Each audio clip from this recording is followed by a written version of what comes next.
welcome to our vlog. Halo, perkenalkan nama aku Yohana Cecilia Tita Asmara dengan NIM 2306225. Halo guys, perkenalkan nama aku Ani Andriani dengan NIM 2308933. Kita vlog mau ngapain deh? Kita ngapain ya? Materi kita apa sih? Pekerjaan. Oh ya, kita nge-vlog di sini tuh mau sedikit ngasih tips and trick tentang pekerjaan dan karir.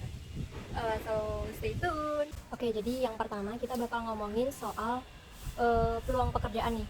Yang pertama tuh kita ngomongin soal peluang pekerjaan lulusan keperawatan. Kalau boleh tahu apa aja nih? Yang pasti yang pertama kerjanya di rumah sakit atau puskesmas ya.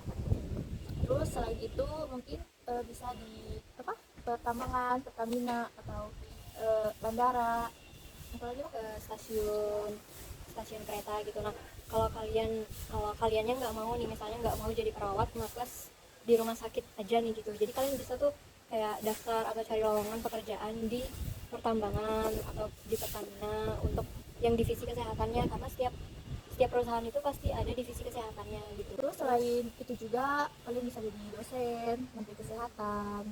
Betul. Terus kalian juga bisa buka praktik nih, misalnya kalian kayak sarjana keperawatan atau profesi nurse, terus nanti kalian tuh ikut pelatihan tentang perawatan luka. Itu nanti kan bakal ada gelarnya CCWCA kalau nggak salah ya. Nah itu kalian bisa bikin klinik khusus untuk perawatan luka sendiri gitu. Terus perawatan kecantikan juga ada gitu, untuk perawatan anak juga ada gitu. Terus apa lagi? Banyak, kalau perawat mah lingkupnya besar gitu. Oke, selanjutnya kita bakal ngasih tahu tips and trick mendapat pekerjaan sesuai minat dan bakat kalian. Yang pertama ada apa nih?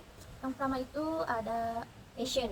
Ya, jadi yang pertama itu ada passion. Kalian tuh harus tahu dulu tuh gimana bakat kalian, gimana apakah kalian tertarik pada sesuatu itu gitu. Misalnya nih, aku tertariknya tuh di bidang kesehatan. Nah, aku bakal menjurus untuk mencari pekerjaan yang ada di bidang kesehatan gitu. Terus yang kedua itu ada mengetahui kemampuan dan kelebihan diri kita sendiri. Jadi kita tuh harus tahu apa yang unik di dalam diri kita sendiri, dan pastinya jangan lupa untuk terus mengeksplor kelebihan yang ada di dalam diri kita, dan pastinya jangan lupa untuk terus belajar. Yang ketiga itu adalah network ya. Sekarang tuh zamannya networking gitu ya, kayak kita pengen masuk ke perusahaan ini, pasti tiba-tiba ada yang nyeletuk tuh jalur orang dalam. Nah gitu jadi kayak kita tuh butuh network ya, jadi kita butuh relasi yang banyak untuk mencakup sebuah pekerjaan yang kita idam-idamkan gitu. Nah, jadi yang keempat ada apa nih? Yang keempat itu ada kepoin media sosial perusahaan yang ingin kita tuju. Ya, jadi kita harus ngepoin perusahaan yang kita tuju, karena sekarang itu sistemnya itu semua perusahaan itu punya sosial media ya. Terus kayak ini sekarang mencari pegawai itu nggak lagi ditempel di kertas terus kita tempel di pintu perusahaan, itu nggak lagi. Jadi sekarang tuh semua udah dari media sosial, biasanya mereka ada di Instagram, Twitter, atau di LinkedIn gitu. Oke, selanjutnya ada cara mengembangkan karir di dunia pekerjaan. Yang pertama ada apa? Yang pertama itu kita harus mengembangkan skill gitu. Jadi mengembangkan skill ini sangat penting ya di dalam sebuah pekerjaan gitu. Jadi kalau misalnya pengembangan skill ini bisa dilakukan dengan banyak membaca buku dan mengikuti pelatihan yang tentunya sesuai dengan pekerjaan sama minat yang kita tekuni gitu. Nah, selanjutnya itu ada pengalaman ya. Jadi selain skill, kita juga harus berpengalaman di bidang yang kita tekunin gitu. Selanjutnya yaitu relasi. Jadi relasi itu penting banget ya di dunia pekerjaan. Penting juga sebelum kita masuk ke dalam dunia pekerjaan. Jadi relasi itu kita bangun seiring berjalannya waktu gitu. Nah, kita tuh harus mengembangkan 3 hal yang tadi itu secara bersamaan, dan jangan lupa untuk terus konsisten.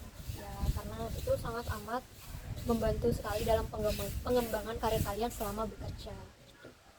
Oke, selanjutnya ada 4 skill yang akan sangat dibutuhkan sampai tahun 2024. Yang pertama yaitu ada problem solving. Ya, problem solving itu kayak kemampuan kita untuk memecahkan sebuah masalah gitu. Dan itu tuh sangat amat dibutuhkan di dalam suatu pekerjaan. Selanjutnya ada apa? Yang kedua ada self management. Self management itu bagaimana kita memanajemen diri kita gitu. Selanjutnya ada apa? Yang ketiga ada working with people. Apaan tuh? Nah, ini tuh bagaimana cara kita bekerja sama dengan orang lain. Jadi di sini tuh kita tuh belajar untuk bekerja sama. Selanjutnya ada apa? Selanjutnya yang keempat ada teknologi adaptation. Apaan tuh? Jadi di mana kita tuh bisa beradaptasi dengan perkembangan teknologi yang semakin pesat. Gitu. Ya, jadi kan kayak teknologi yang ada di dunia tuh bakal terus berkembang, bakal terus kayak melakukan terus ada perubahan gitu. Jadi kita harus bisa beradaptasi dengan teknologi yang selalu berkembang tersebut. Kayaknya udah cukup deh ya kayak tips and tricks Skill. untuk mendapat pekerjaan di masa yang sekarang. Semoga tips and trick yang kita kasih itu bisa berguna untuk kalian semua. Pokoknya untuk kalian pejuang pekerjaan, semangat terus juga selalu diasah skillnya, terus jangan patah semangat, pokoknya tetap semangat. Bye bye.